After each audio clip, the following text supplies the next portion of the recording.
सुर में गाना सीखिए पाधानीसा ऐप के साथ। Your personal singing teacher from Saregama. ओम सन्नो मित्रः संवरुणः सन्नो भवत्वर्यमा सन्न इन्द्रो बृहस्पतिः सन्नो विष्णुरुक्रमः नमो ब्रह्मणे नमस्ते वायो त्वमेव प्रत्यक्षं ब्रह्मासि त्वमेव प्रत्यक्षं ब्रह्म वदिष्यामि ऋतं वदिष्यामि सत्यं वदिष्यामि तन्मामवतु तद्भक्तारमवतु अवतु माम् अवतु भक्तारम्। ॐ शान्तिः शान्तिः शान्तिः। शीक्षां व्याख्यास्यामः वर्णस्वरः मात्राबलम् सामसन्तानः इत्युक्तश्चेक्षाध्यायः सह नौ यशः सह नौ ब्रह्मवर्चसम्। अथादस्तगंहिताया उपनिषदम् व्याख्यास्यामः पञ्चस्वधिकरणेषु अधिलोकमधिज्योतिषमधिविद्यमधिप्रजमध्यात्माम् तामहासंहिता इत्याचक्षते। अथाधिलोकम्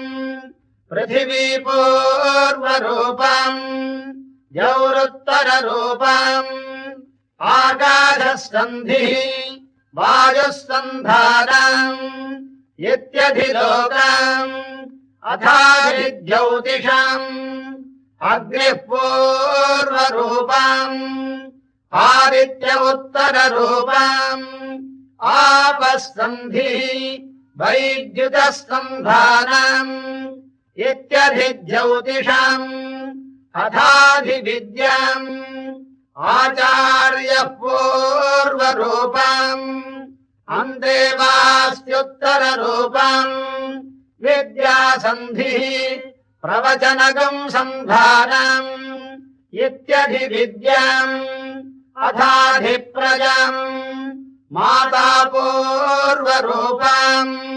पितोत्तररूपम् प्रजासन्धिः प्रजननगम् सन्धानम् इत्यधिप्रजम्। अथाध्यात्मम् अधराहनः पूर्वरूपम् उत्तराहनुरुत्तररूपम् वाक्सन्धिः जिह्वासन्धानम् इत्यध्यात्मम्। इति महासंहिताः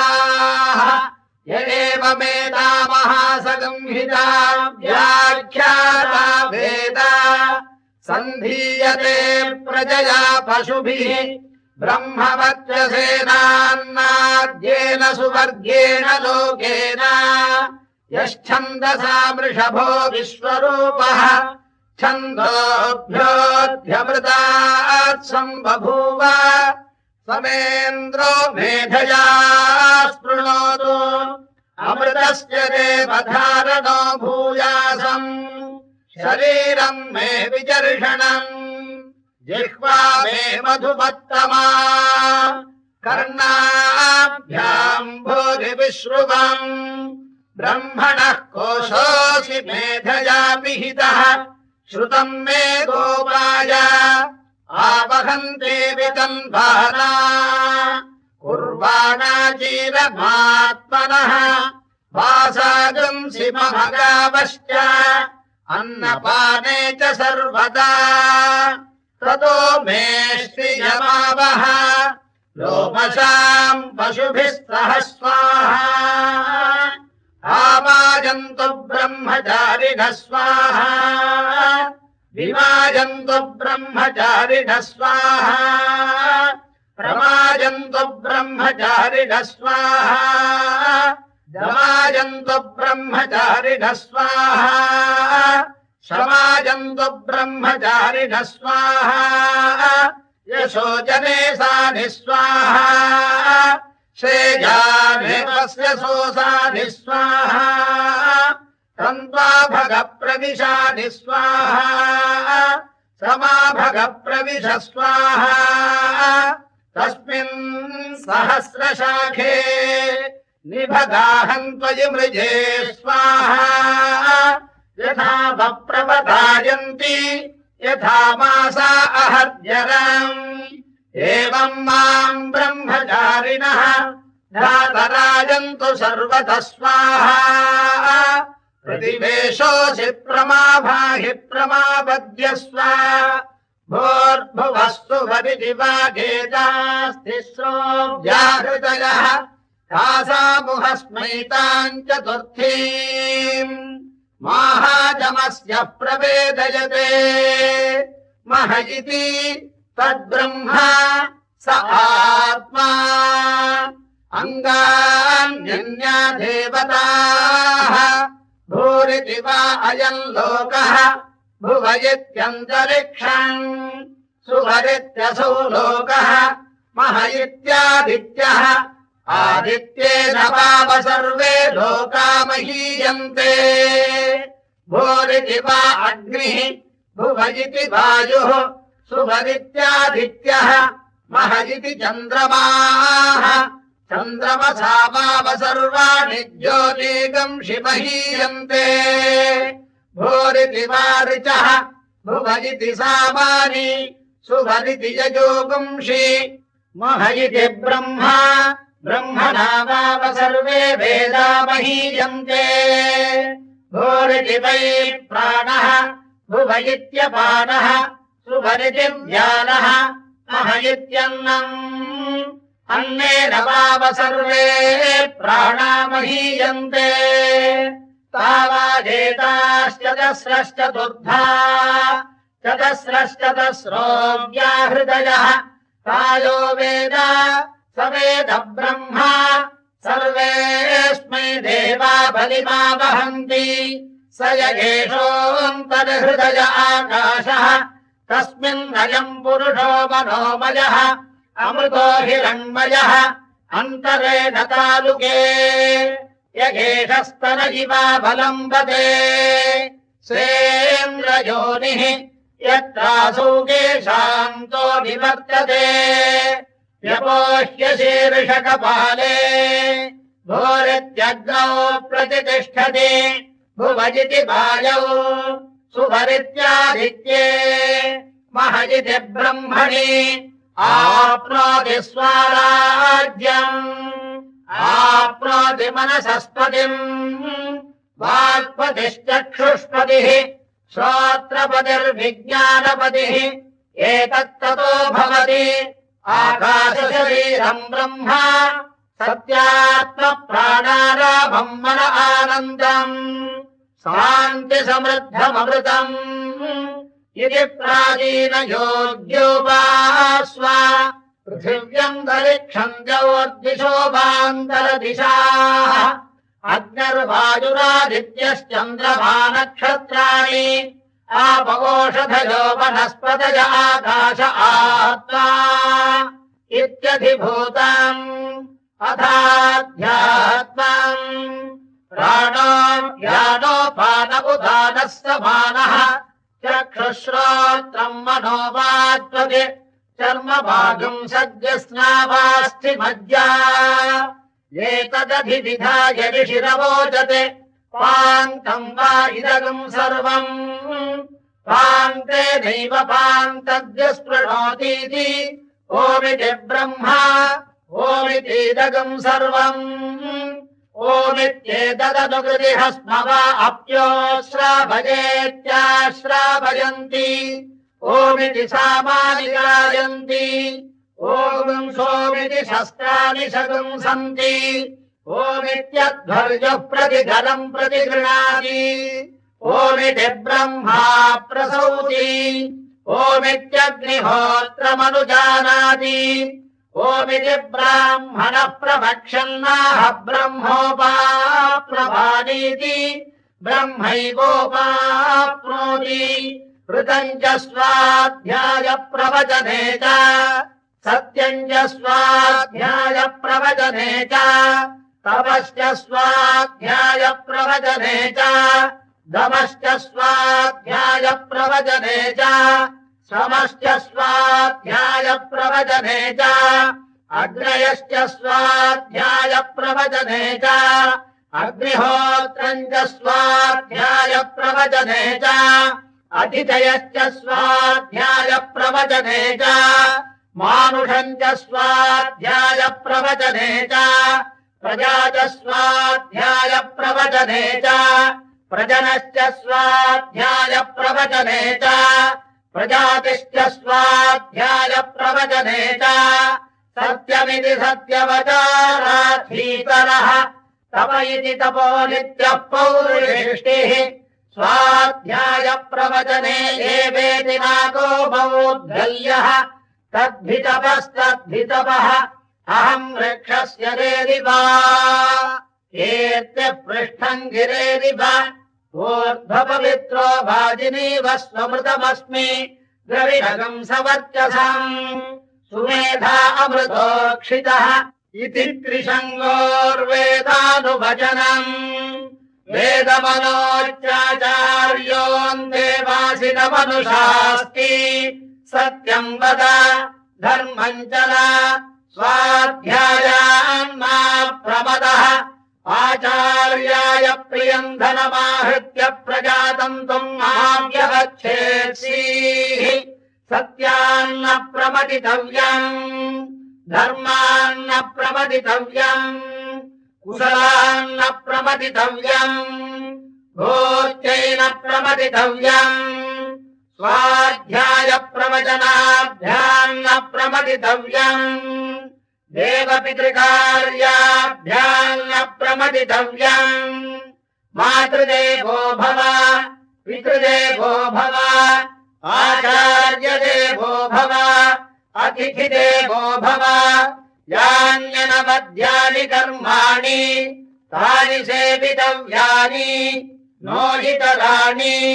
यान्यस्माकम् सुचरितानि तानि त्वयोपास्यानि नोहितराणि एके चास्मच्छ्रेयागंसो ब्राह्मणाः तेषाम् त्वयासनेन प्रश्वसितव्यम् श्रद्धया देयम् अश्रद्धया देयम् श्रिया देयम् ह्रिया देयम् भिया देयम् संविदा देयम् अथ यदि ते कर्म विचिकित्सा वा वृत्त विचिकित्सा वा स्यात् एकत्र ब्राह्मणाः सम्मर्षिणः युक्ता आयुक्ताः अलोक्षा धर्मकामाः स्युः यथा ते तत्र वर्तेरन्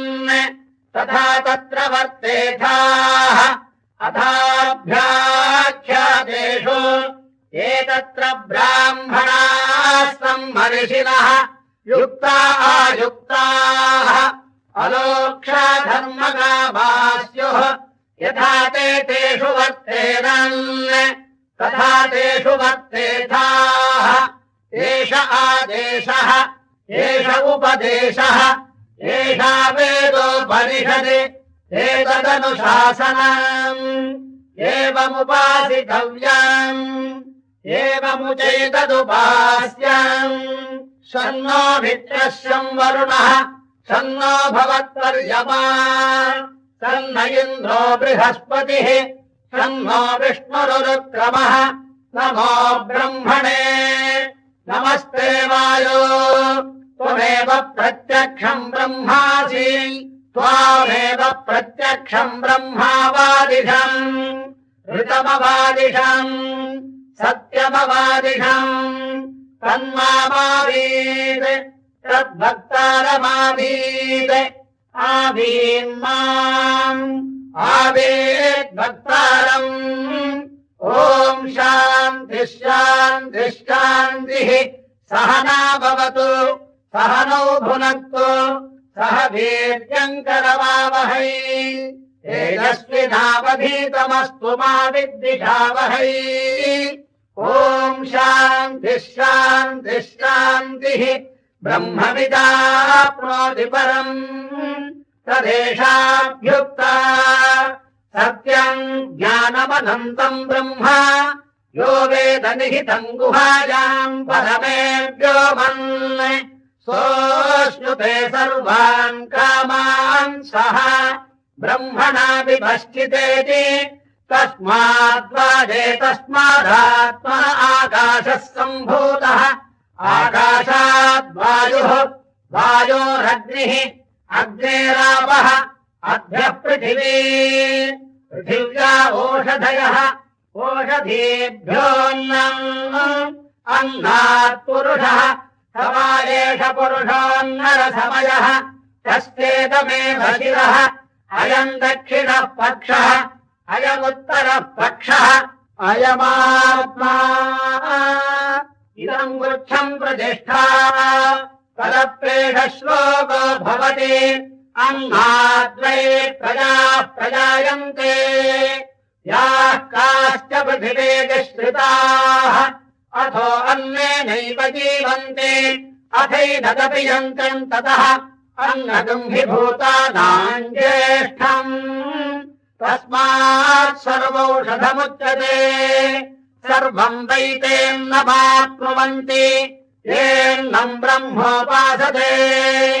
अन्नगुम्भिभूतानाम् ज्येष्ठम् तस्मात् सर्वौषधमुच्यते अन्नात् भूतानि जायन्ते जातान्यन्नेन वर्धन्ते अद्यते त्रिजभूतानि तस्मादन्नम् तदुच्यत इति तस्माद्वा एतस्मादन्नरसमयात् अन्योऽन्तर आत्मा प्राणमयः तेनैष पूर्णः समायेष पुरुषविध एव तस्य पुरुषविधताम् अन्वयम् पुरुषविधः तस्य प्राण एव शिरः ज्ञानो दक्षिणः पक्षः अपान उत्तरः पक्षः आकाश आत्मा पृथिवी पुच्छम् प्रतिष्ठा तदप्रेष श्लोको भवति प्राणम् देवा अनुप्राणन्ति मनुष्याः पशवश्च ये प्राणो हि भूतानामायुः तस्मात् सर्वायुषमुच्यते सर्वमेव आयुर्यन्ति ये प्राणम् ब्रह्मोपासते प्राणो हि भूतानामायुः तस्मात् सर्वायुषमुच्यत इति तस्यैष एव शारीर आत्मा यः पूर्वस्य तस्माद्वा एतस्मात् प्राणमयात् अन्योऽन्तर आत्मा मनोमयः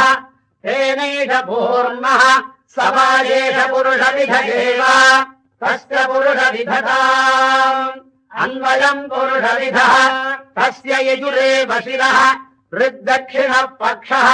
सामोत्तरः पक्षः आदेश आत्मा अथर्वाङ्गिरसः पुच्छम् प्रतिष्ठा तदप्रेष श्लोको भवति यतो वाचो निवर्तन्ते अप्राप्य मनसा सह आनन्दम् ब्रह्मणो विद्वान् न बिभेति कदाचनेति तस्यैष एव शारीर आत्मा यः पूर्वस्य तस्माद्वा एतस्मान्मनोमयात् अन्योऽन्तर आत्मा विज्ञानमयः तेनैष पूर्णः समायेष पुरुषविध एव तस्य पुरुषविधताम् अन्वयम् पुरुषविधः तस्य श्रद्धैव शिरः ऋतम् दक्षिणः पक्षः सत्यमुत्तरः पक्षः योग आत्मा महःपुच्छम् प्रतिष्ठा तदप्रेष श्लोको भवति विज्ञानम् यज्ञम् तनुते कर्माणि तनुतेऽपि च विज्ञानम् देवाः सर्वे ब्रह्मज्येष्ठमुपासते विज्ञानम् ब्रह्म चेद्वेद तस्माच्चेन्न प्रमाद्यति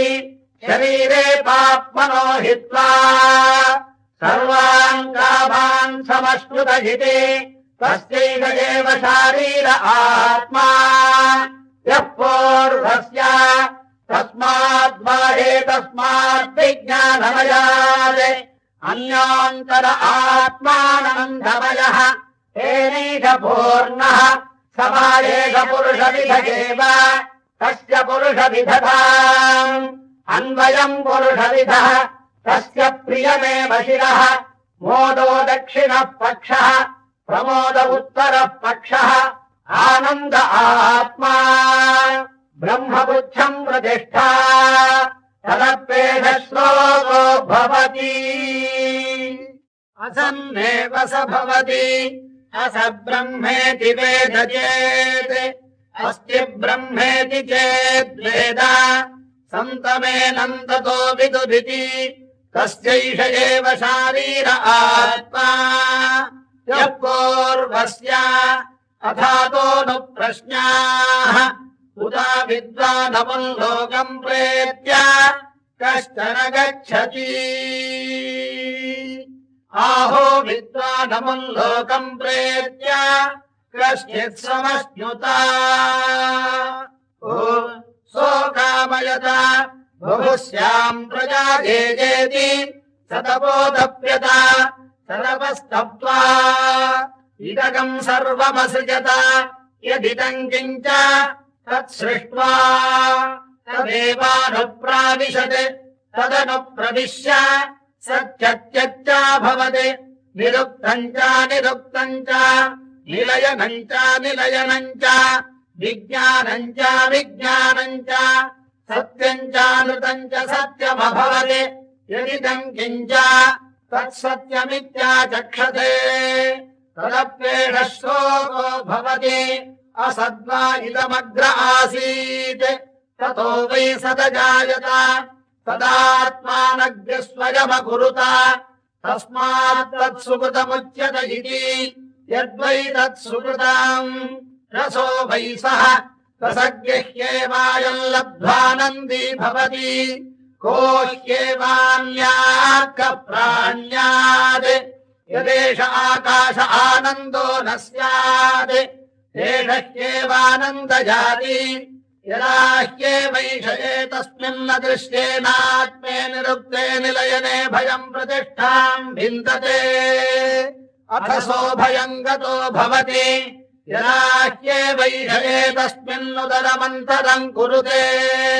अथ तस्य भयम् भवति तत्त्वेव भयम् विदुषो मन्वारस्य तदप्येष श्लोको भवति भीषास्माद्वातः पवते भीषोदेति सूर्यः भीषास्मादग्निश्चेन्द्रश्च मृत्युर्धावति पञ्चम इति सैषानन्दस्य भीमागम् सा भवति युवा स्यात् साधियुगाध्यायकः आशिष्ठो दृढिष्ठो बलिष्ठः तस्येयम् पृथिवी सर्वामित्यस्य पूर्णा स्यात् स एको मानुष आनन्दः तेजेशतम् मानुष आनन्दाः स एको मनुष्यगन्धर्वाणामानन्दः श्रोत्रियस्य चाकामः तस्य तेजेशतम् मनुष्यगन्धर्वाणामानन्दाः स एको देवगन्धर्वाणामानन्दः श्रोत्रियस्य चाकामः तस्य तेजेशतम् देवगन्धर्वाणामानन्दाः स एकः पितॄणाञ्चिललोकलोकानामानन्दः श्रोत्रियस्य चाकामः तस्य तेजेशतम् पितॄणाञ्चिललोकलोकानामानन्दाः स एकः आजानजानाम् देवानामानन्दः श्रोत्रियस्य चाकामः तस्य तेजेशतमाजानजानाम् देवानामानन्दाः स एकः कर्मदेवानाम् देवानामानन्दः ये कर्मणा देवानप्रियन्ति श्रोत्रियस्य चाकामः तस्य तेजेशतम् कर्मदेवानाम् देवानामानन्दाः स एको देवानामानन्दः श्रोत्रियस्य चाकामः तस्य तेजेशतम् देवानामानन्दाः स एक इन्द्रस्यानन्दः श्रोत्रियस्य चाकामः तस्य तेजेशतमिन्द्रस्यानन्दाः एको बृहस्पतेरानन्दः श्रोत्रियस्य च कामः तस्य तेजेशतम् बृहस्पतेरानन्दाः स एकः प्रजापतेरानन्दः श्रोत्रियस्य च कामः तस्य तेजेशतम् प्रजापतेरानन्दाः स एको ब्रह्मण आनन्दः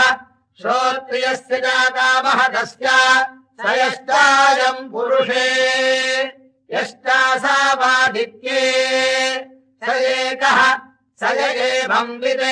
अस्माल्लोकात् प्रेत्य एतमन्नमयमात्मानमुपसङ्क्रामति एतम् प्राणमयमात्मानमुपसङ्क्रामति एतम् मनोमयमात्मानमुपसङ्क्रामति एतम् विज्ञानमयमात्मानमुपसङ्क्रामति एतमानन्दमयमात्मानमुपसङ्क्रामति तदप्येष श्लोको भवति यतो वाचो निवर्तन्ते अप्राप्य मनसा सह आनन्दम् ब्रह्मणो विद्वान् न बिभेति कुतश्च नेति एतगम् हवावन तपति किमहगम् साधुना करवन् किमहम् पापमकरवमिति स एवम् विद्वानेते आत्मानद्य स्पृणुते उभे ह्येवैषयेते आत्मानद्य स्पृणुते यदेवम् वेद इत्युपनिषदे सहना भवतु सहनौ भुनक्तु सह वीर्यम् करवावहै तेजस्विनावधीतमस्तु मा विद्विषावहै ॐ शान्तिः शान्तिः शान्तिः भृगुर्वै वारुणिः वरुणम् पितरमुपससार अधीः भगवो ब्रह्मेति तस्मादेतत्प्रोवाच अन्नम् प्राणम् चक्षुश्रोत्रम् मनोवाचमिति तगुंहोवाच यतो वाजिमानि भूतानि जायन्ते येन जातानि जीवन्ति यत्प्रयन्तभिसंविशन्ति तद्विजिज्ञासस्व तद्ब्रह्मेति तदपोतप्यत तदपस्तप्त्वा अन्नम् ब्रह्मेति व्यजानात् अन्नाद्येव खल्विमानि भूतानि जायन्ते अन्नेन जातानि जीवन्ति अन्नम् प्रयन्त्यभिसंविशन्तीति तद्विज्ञाय पुनरेव वरुणम् पितरमुपससार अधीः भगवो ब्रह्मेति तगुंहोवाच तपसा ब्रह्म विजिज्ञासस्व तपो ब्रह्मेति सतपोतप्यत सतपस्तप्त्वा प्राणो ब्रह्मेति व्यजानात् प्राणाद्येव खल्विमानि भूतानि जायन्ते प्राणेन जातानि जीवन्ति प्राणम् प्रयन्त्यभिसंविशन्तीति तद्विज्ञाय पुनरेव वरुणम् पितरमुपससार अधीः भगवो ब्रह्मेति तगुंहोवाच तपसा ब्रह्म विजिज्ञासस्व तपो ब्रह्मेति सतपोतप्यत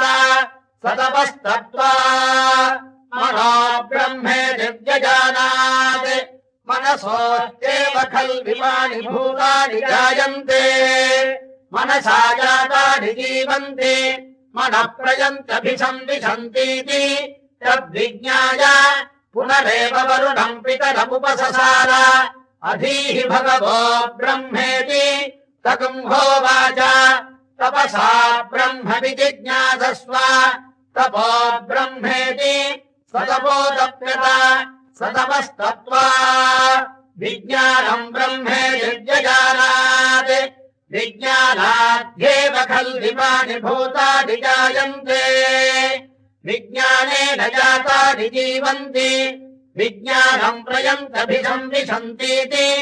तद्विज्ञाय पुनरेव वरुणम् पितरमुपससार अधीः भगवो ब्रह्मेति तगुंहोवाच तपसा ब्रह्म विजिज्ञासस्व तपो ब्रह्मेति सतपोतप्यत सतपस्तप्त्वा आनन्दो ब्रह्मेति व्यजानात् आनन्दाद्येव खल्विमानि भूतानि जायन्ते आनन्देन जातानि जीवन्ति आनन्दम् प्रयन्त्यभिसंविशन्तीति सैषा भाग्यती वारुणी विद्या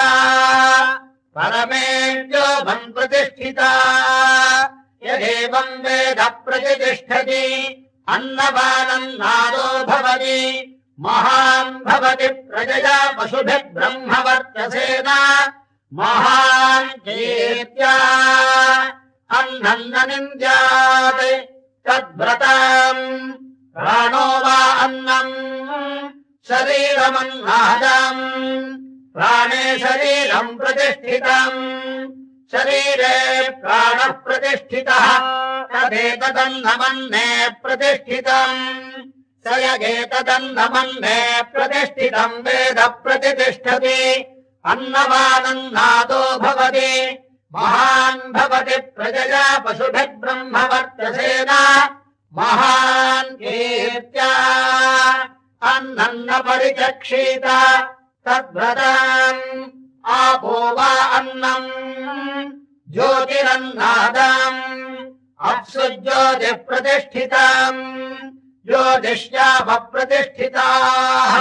तदेतदन्नमन्ने प्रतिष्ठितम् स यदेतदन्नमन्ने प्रतिष्ठितम् वेद प्रतिष्ठति अन्नपानन्नादो भवति महान् भवति प्रजया पशुभिः ब्रह्मवर्चसेन महान् कीर्त्या अन्नम् बहुकुर्वीत तद्व्रतम् पृथिवी वा अन्नम् आकाशोन्नादः पृथिव्यामाकाशः प्रतिष्ठितः आकाशे पृथिवी प्रतिष्ठिता तदेतदन्नमन्ने प्रतिष्ठितम् स एतदन्नमन्ने प्रतिष्ठितम् वेद प्रतिष्ठति अन्नपानन्नादो भवति महान् भवति प्रजया पशुभिः ब्रह्मवर्चसेन महान् कीर्त्या न कञ्चन वसतो प्रत्याचक्षेत तद्व्रतम् तस्माद्यया कया च विधया बह्वन्नम् प्राप्नुयात् आराध्यस्मा अन्नमित्याचक्षते एतद्वै मुखतोऽन्नगम् राद्धम् मुखतोऽस्मा अन्नगम् राध्यते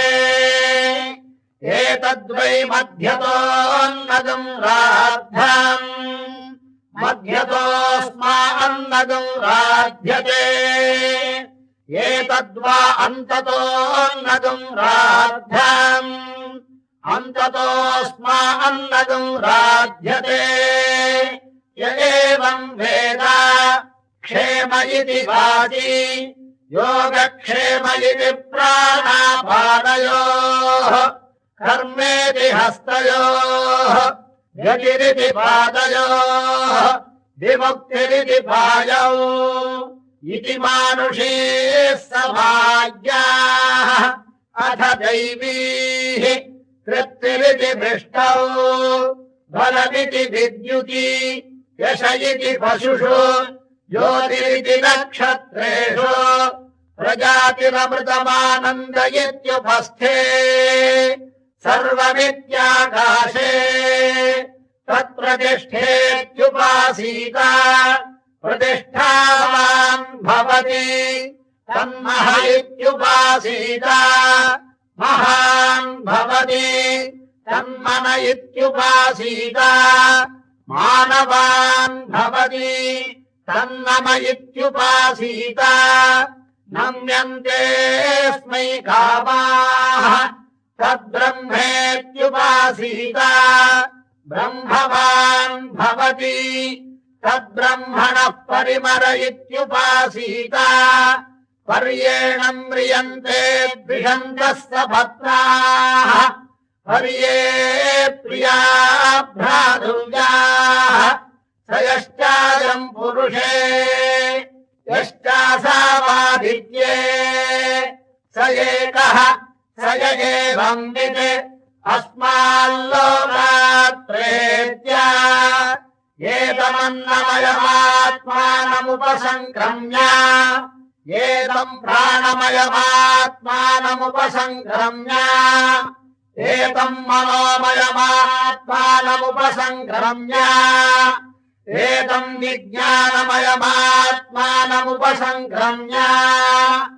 एतमानन्दमयमात्मानमुपसङ्क्रम्य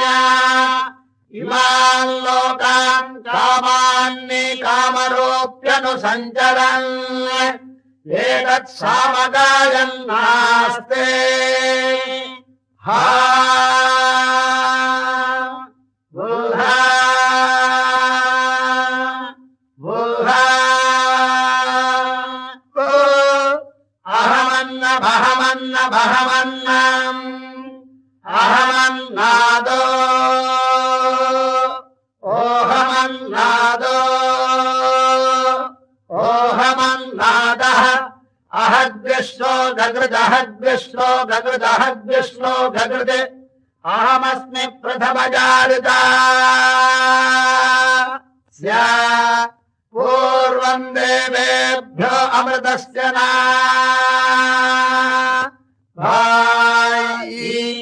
यो मा ददाति स देव मा वाह अहमन्न वदन्त द्वि अहम् विश्वम् भुवनमभ्यभवान् सुवर्णज्योतिः य एवम् वेद इत्युपनिषत् सहना भवतु सहनौ भुनक्तु सह वीर्यम् करवावहै तेजस्विनावधीतमस्तु मा विद्विषावहै ॐ शान्तिः शान्तिः शान्तिः ॐ भूमिर्भूम्नाद्योर्वरिणान्तरिक्षम् महित्वा उपस्थे देदेर्दिमन्नादमन्नाध्यायादधे आयङ्गोः कृष्णिरक्रमेदशनम् मातरम् पुनः पितरम् च प्रयम् सुवः त्रिगंशद्धामविराज दिवात्पतङ्गाय शिश्रिये प्रत्यस्य वहद्युभिः अस्य प्राणादपानत्यन्तश्चरति रोचना व्याख्यन्महिषः सुवः यद्वा क्रुद्धः परोपमन्युना यदवर्त्या सुकल्पमग्ने तत्र वपुनस्तोद्दीपयामसि यत्ते मन्युपरोक्तस्य पृथिवीमनुदध्वसे आदित्या विश्वे तद्देवावसवश्च समाभरन् मनोज्योतिर्जुषदापाद्यम् विच्छिन्नै यज्ञकम् सभिमम् दधातु बृहस्पतिस्तनुताभिमन्नो विश्वे देवा इह बाधयन्ताम् सप्तदे अग्ने समिधः सप्त जिह्वाः सप्त ऋषयः सप्तधाम प्रियाणि सप्तहोत्राः सप्तधात्वा यजन्ति सप्तयो नीला पृणस्वा घृतेन पुनरोर्जानि वर्तस्व पुनरग्न इषायुषा पुनर्नः पाहि विश्वतः सहरय्यानि वर्तस्वाग्ने पिन्दस्व धारया विश्वप्रिया विश्वतस्परी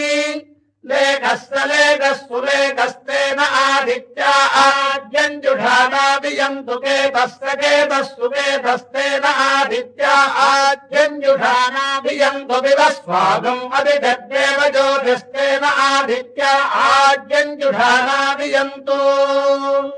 प्रातरग्निम् प्रातरिन्द्रकम् हवामहे प्रातर्मित्रा वरुणा प्रातरश्विना प्रातर्भगम् पोषणम् ब्रह्मणस्पतिम् प्रातः सोमभूतरुद्रकम् हुवेम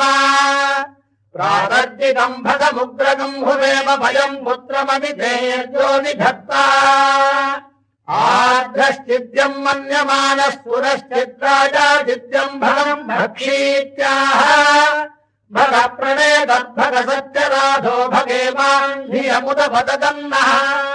भग प्रणो जनयगोभिरश्वैर्भग प्रणभिन्नृवन्तस्यामा उदेदानीम् भगवन्तस्यामोदप्रभिद्वहुतमध्ये अह्नाम् उतो गोदितामघवन् सूर्यस्य भयम् देवानागम् सुमतौ श्यामा भगदेव भगवागम् अस्तु देवास्तेन भयम् भगवन्तश्यामा तन्त्वा भग सर्वयुज्यो हवीभिसनो भगपुरजेता भवेह समध्वराजोषसोदमन्तदधिक्रामेव शुचये पताय अर्वाचीनम् वसुविदम् भगन्नो रथमिवाश्वावाजिन आवहन्तु अश्वावतेर्गोमतेर्न उषासो वीरवते सदमुच्छन्तु भद्राः घृतम् दुहाना विश्वतः प्रवीणा यूयम् पाद स्वस्तिभिः सदा